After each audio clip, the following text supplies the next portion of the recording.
Good morning, everyone, and welcome to Unique Not Different with me, Shamla. Today, I have Dr. Runako Gregg, who is a human rights lawyer, labor, who is also in labor and employment. Um, Tomorrow is International Day for Persons with Disability, and I think that a pertinent topic still in Trinidad Tobago is equal rights and opportunities for persons with disability, because we are lacking certain basic access, such as employment and so on, still in Trinidad and Tobago. So, good morning, Dr. Gregg. How are you? Good morning, Shama. I'm doing all right. It's always a pleasure to have you. So, Dr. Gregg, let's get straight into it. How would you assess Trinidad and Tobago's progress in creating a disability inclusive society under the UN Convention on the Rights of Persons with Disabilities? Well, Shama, I think we could set out what it actually means for what the UN Charter on Persons with Disabilities is actually all about. And so it essentially entails the that persons with disabilities are entitled to the full and equal enjoyment of human rights and fundamental freedoms. The UN Charter, the rights of persons with disabilities, further places an onus on all signatories to the convention to uphold the rights of people with disabilities without discrimination. So, Trinidad and Tobago is a signatory to this charter, right? And so, when you ask the question, how to assess the progress, I think we have to say that there is a lot of things that are lacking in our society when it comes to creating an inclusive, ensuring that our society is inclusive for persons with disabilities. So, for example, there's a lack of inclusive building design and or infrastructure. So the way that we set up our buildings is still not taking into account persons with disabilities, right?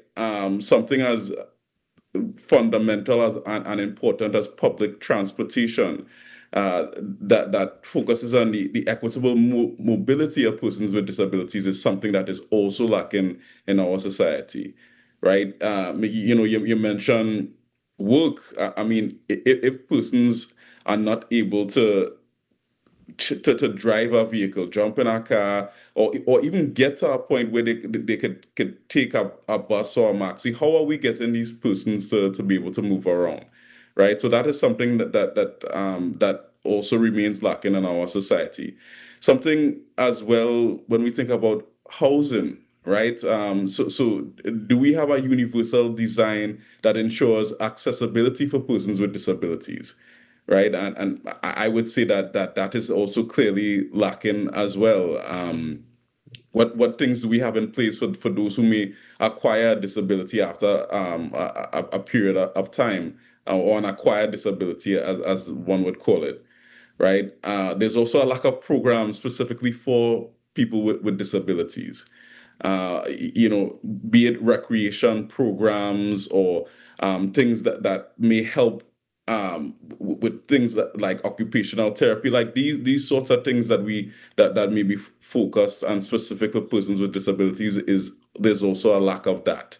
There's also the question of our social security programs. Yes, there are programs in place that are meant to assist persons with disabilities, but the question lies on whether this is enough to ensure that persons with disabilities are living a dignified kind of life. And of course, we could also look at education. Do we have education programs that uh, are ensuring that persons with disabilities are able to derive the most out of education, which is so fundamental to everybody in our society? So I think the answer to the question is that we have a long way to go to ensure an inclusive, that persons with disabilities are that we have an inclusive society. Equitable. Yeah, we have an equitable society that includes persons with disability, and we have to look at it in a holistic perspective and not just one prong, because everything has impact and it does not work in silos. So, how effective are our current laws in protecting workers with disability, and what more is required to ensure fair employment opportunities? Yeah, so I mean, under our current laws, namely the Constitution and the Equal Opportunities Act, I mean, that these laws do, in theory, provide some measure of protection for persons with disabilities. Mhm. But those pieces of legislation are also too broad to meaningfully protect workers with a disability and to ensure fair employment opportunities for such workers, right? So what could be done to address that? Well, I mean, I would say that the government should try to implement specific legislation to address such matters, and this is something that Senator an independent senator had mentioned just some days ago, right? Yes. Which is like having like just to give an example, we could have laws that clearly and directly outlaw discrimination in hiring, promotion, and pay, right? Mm. And that gets to the point of ensuring that employers know that, hey, look, you can't treat somebody differently. You can't discriminate against somebody just because they have a disability. We could also compel workplaces through this legislation to implement respectful workplace policies, and that is something that would prohibit certain conduct. Like, so it's outset, it's posted.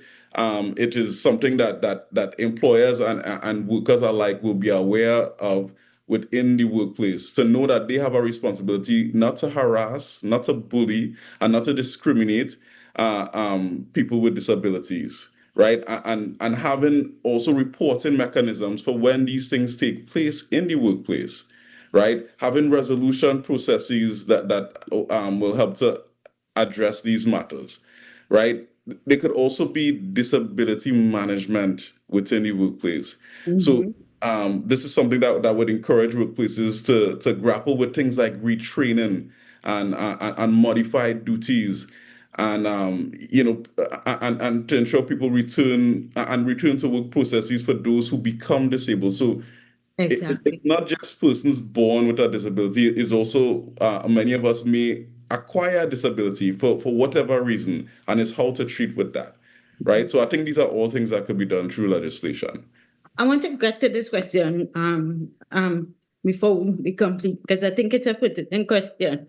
If you could champion one major reform to strengthen disability inclusion in Trinidad and Tobago, what would it be and why?